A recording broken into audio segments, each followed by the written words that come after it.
রাজধানী খার্তুমকে স্বাধীন ঘোষণা করল সুদানের সেনাপ্রধান।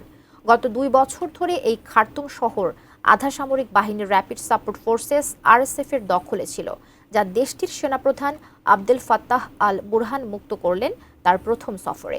বিস্তারিত শিহাব ইসলামের ডেস্ক রিপোর্টে। এতদিন পরাধীনতার চাদরে মোড়ানো ছিল সুদানের রাজধানী খার্তুম। 2023 সালের এপ্রিল মাসে সুদানের সেনাপ্রধান আবদেল ফাত্তাহ আল বুরহান ও তার সাবেক ডেপুটি ও আধা সামরিক বাহিনী র্যাপিড সাপোর্ট ফোর্সেস আরএসএফ এর প্রধান মোহাম্মদ হামদান দাগলের মধ্যে ক্ষমতার জন্য সংঘাত শুরু হয়।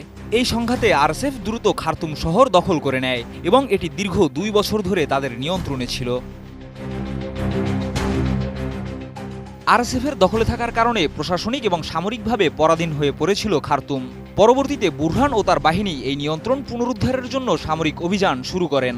আর এই অভিযান সফল হয় এবং খার্তুমকে মুক্ত ঘোষণা করা হয়। বুধবার প্রেসিডেন্ট প্রাসাদ থেকে এ ঘোষণা করেন সেনাপ্রধান আবদেল ফাত্তাহ আল বুরহান। দীর্ঘ 2 বছর পর খার্তুমের নিয়ন্ত্রণ পুনরুদ্ধার করেছেন তিনি।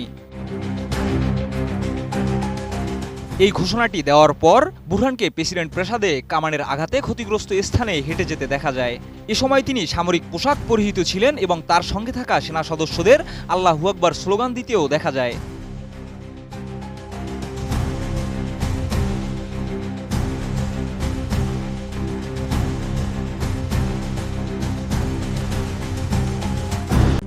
RICL TMX, যুগের পর যুগ স্থাপনা থাকে মজবুত।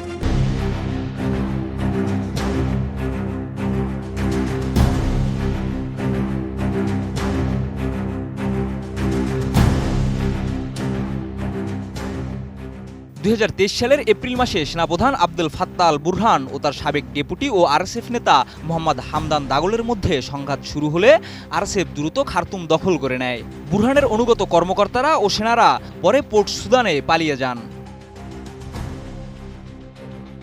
তবে খার্তুমের নিয়ন্ত্রণ হারানো আরএসএফের জন্য একটি বড় ধাক্কা হলেও নিরাপত্তা বিশ্লেষকরা বলছেন যুদ্ধ এখনও শেষ হয়নি। বুধবার দক্ষিণ সুদান থেকে আরএসএফ নতুন বিদ্রোহী জোটের ঘোষণা দিয়েছে।